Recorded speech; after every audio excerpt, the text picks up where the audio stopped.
Bonsoir, bienvenue sur Horreur à la carte. Partageons quelques histoires ensemble en explorant ce recueil et délectons-nous de cette angoisse. Installez-vous confortablement et commençons par cette première histoire. Le clown de minuit. Je m'appelle Emily, j'ai 32 ans et je vis à San Francisco. La ville est connue pour ses nombreux parcs et jardins, des havres de paix en plein cœur de la cité urbaine. Mais un soir, l'un de ces parcs paisibles va se transformer en un véritable cauchemar. Je suis en retard pour un rendez-vous avec une amie. Le soleil se couche et les ombres s'allongent. Je traverse Golden Gate Park, un raccourci que j'emprunte souvent. Le parc est désert, à l'exception de quelques silhouettes errantes, à peine perceptibles dans la nuit naissante. Soudain, j'entends un rire strident derrière moi. Je me retourne et aperçois un clown, un homme petit et trapu, vêtu d'un costume multicolore et d'un chapeau pointu. Son visage est maquillé de blanc, avec des yeux rouges et un large sourire grimaçant. Je suis surprise, mais je continue mon chemin. Le clown me suit, son rire résonnant dans le silence du parc. « Tu veux jouer avec moi ?» demande-t-il d'une voix nasillarde. Je ne réponds pas, pressant le pas.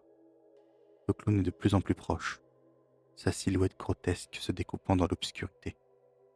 J'arrive enfin à la sortie du parc, soulagé de pouvoir m'enfuir. Mais le clown est là, juste devant moi, me bloquant le passage. « Tu ne peux pas me fuir, » dit-il en ricanant. « Je suis partout. » Je suis terrifié. Je ne sais que faire. Je me retourne et cours dans l'autre direction. Le clown, toujours à mes trousses. Je traverse le parc, courant à perdre haleine, butant sur les racines des arbres et les bancs publics. Le clown me poursuit, son rire diabolique amplifié par l'écho des arbres. Je suis épuisé, au bout de mes forces. Je me fondre sur un banc, tremblante de peur. Le clown s'approche de moi, son visage grimaçant à quelques centimètres du mien. « C'est l'heure de jouer, » dit-il. Il sort un couteau de sa manche et le fait scintiller dans la nuit. Je ferme les yeux, mais soudain, j'entends une voix. « Lâche-la !» J'ouvre les yeux et aperçois un homme qui se tient devant moi, un policier. Le clown s'enfuit dans l'obscurité, son rire s'éloignant dans la nuit. Le policier m'aide à me relever et me raccompagne chez moi. Je suis traumatisé par cette expérience, mais reconnaissante d'être en vie. Le clown de minuit n'est qu'un souvenir terrifiant, mais il me rappelle que la peur peut se cacher dans les endroits les plus inattendus.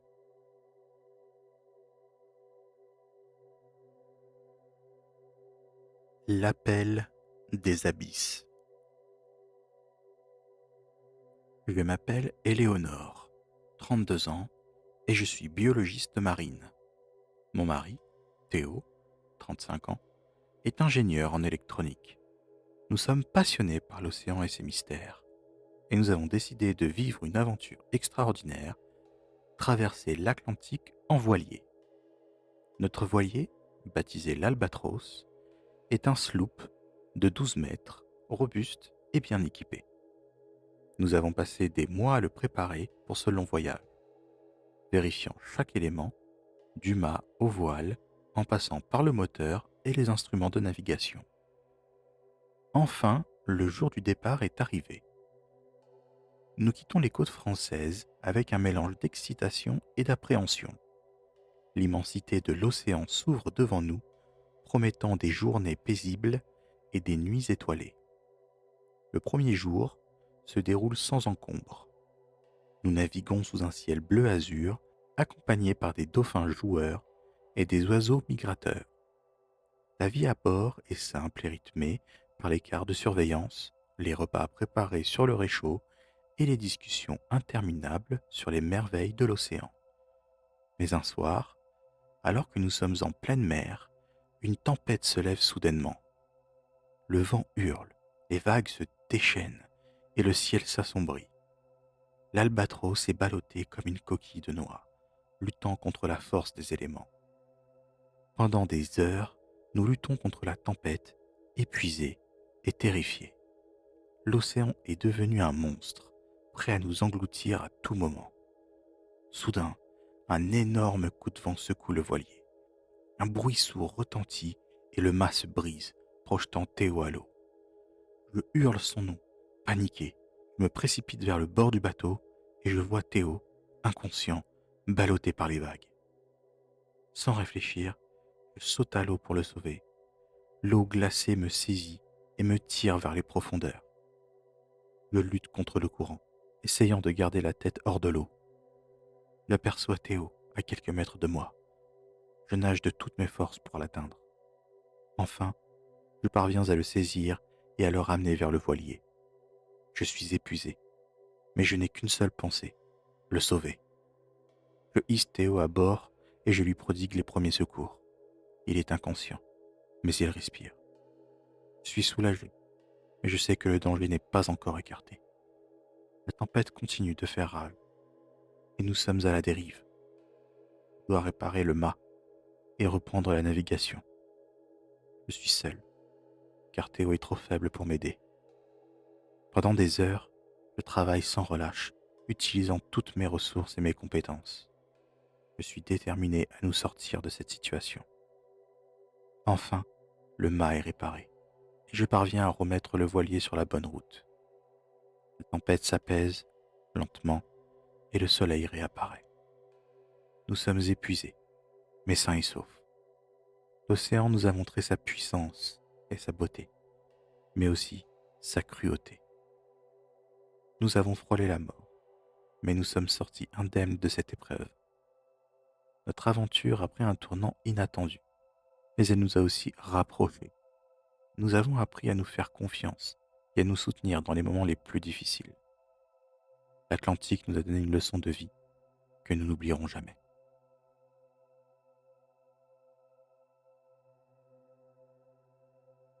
La case abandonnée. Je m'appelle Thomas, j'ai 42 ans et je suis professeur de lycée. Ma femme, Karine, a 38 ans et elle est infirmière. Nous avons 2 enfants, Emma, 10 ans, et Lucas, 8 ans. Nous sommes une famille ordinaire, vivant une vie paisible sur l'île de la Réunion. Aujourd'hui, nous sommes en vacances et nous avons décidé de faire une randonnée dans les montagnes. La végétation est luxuriante, les paysages sont à couper le souffle. Nous marchons depuis plusieurs heures quand nous tombons sur une case abandonnée. La case est en bois et en tôle, et elle est en mauvais état. Le toit est percé, les murs sont fissurés et les fenêtres sont brisées. Un sentiment de malaise m'envahit dès que je la vois. On ne devrait pas s'approcher, dit Karine. C'est dangereux. Je suis d'accord, dis-je, mais j'ai juste envie de voir ce qu'il y a à l'intérieur. Emma et Lucas sont déjà en train de courir vers la case. Ils sont fascinés par ce lieu mystérieux. Attendez, criai-je. Faites attention. Nous entrons dans la case.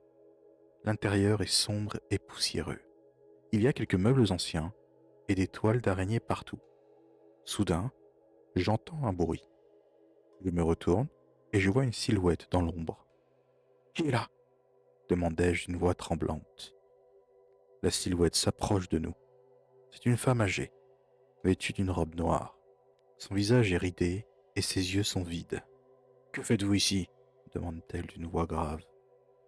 Nous sommes en vacances, dis-je. Nous nous sommes perdus.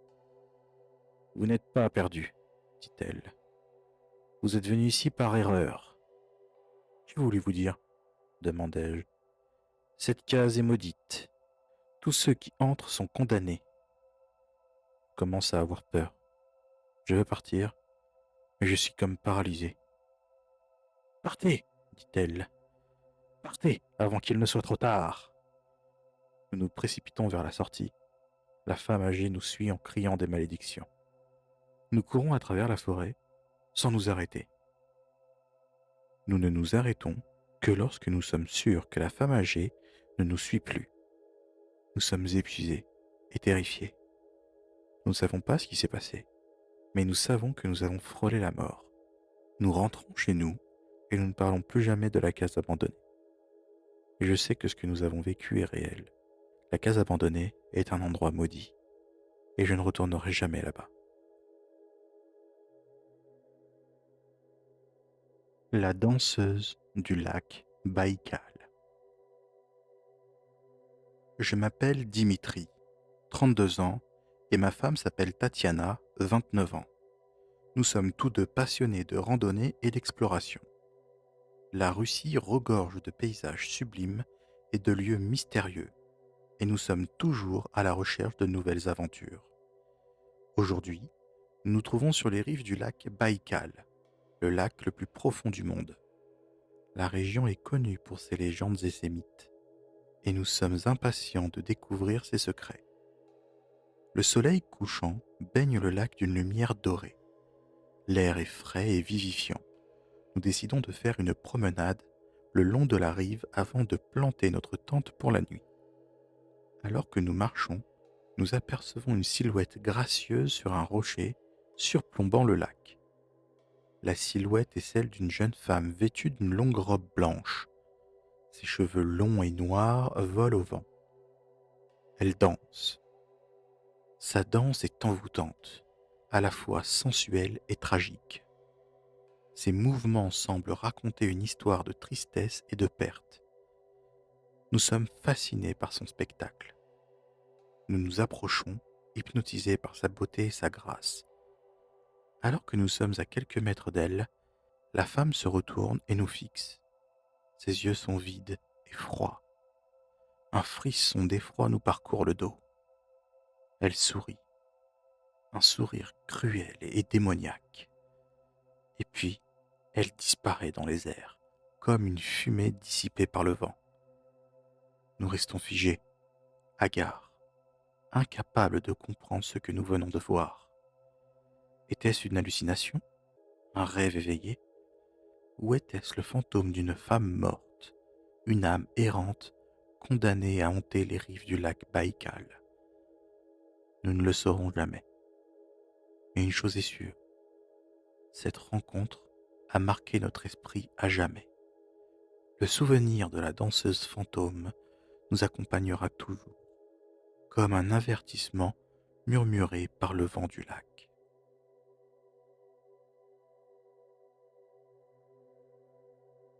Le brouillard de l'effroi.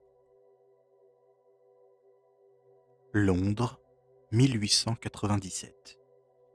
La ville est recouverte d'un épais brouillard qui donne aux rues une atmosphère fantomatique. Je m'appelle William, j'ai 32 ans et je suis un écrivain en herbe. La nuit est tombée et je suis seul dans mon bureau à la recherche d'inspiration pour mon prochain roman. Soudain, un bruit sourd retentit dans la rue. Je me lève et vais à la fenêtre. Le brouillard est si dense que je ne peux distinguer que quelques silhouettes fantomatiques se déplaçant dans la nuit. Un frisson me parcourt le dos. Je me sens observé. Je retourne à mon bureau et tente de me concentrer sur mon travail, mais en vain. L'angoisse m'envahit. Le bruit se reproduit, plus fort cette fois-ci. Je me précipite à la fenêtre et aperçois une forme humanoïde se dirigeant vers mon immeuble. La silhouette est grande et mince, vêtue d'un long manteau noir. Son visage est caché par un chapeau et une écharpe. Je suis terrifié. Je ne sais pas quoi faire. Je suis pris au piège dans mon propre appartement. La silhouette s'approche de la porte d'entrée de l'immeuble. Je retiens mon souffle, le cœur battant à tout rompre. La porte s'ouvre et la silhouette entre dans l'immeuble. Je l'entends gravir les marches, se rapprochant de mon étage. Je suis paralysé par la peur. Je ne peux ni bouger, ni crier. La silhouette s'arrête devant ma porte.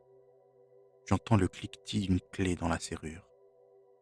La porte s'ouvre lentement et la silhouette entre dans mon appartement. Je ferme les yeux mais rien ne se passe. Quand j'ouvre les yeux, la silhouette a disparu. Je suis soulagé, mais aussi troublé. Qu'est-ce que j'ai vu? Où est-ce que cette présence est passée? Était-elle réelle? Je ne sais pas. Mais une chose est sûre, cela m'a changé pour toujours. Le brouillard de l'effroi a envahi mon âme, et je ne sais pas si je parviendrai un jour à m'en débarrasser. J'espère que ces histoires vous auront donné quelques frissons. Si cela ne vous a pas trop effrayé, n'hésitez pas à commenter et à rejoindre la communauté. Et surtout, pensez à verrouiller votre porte.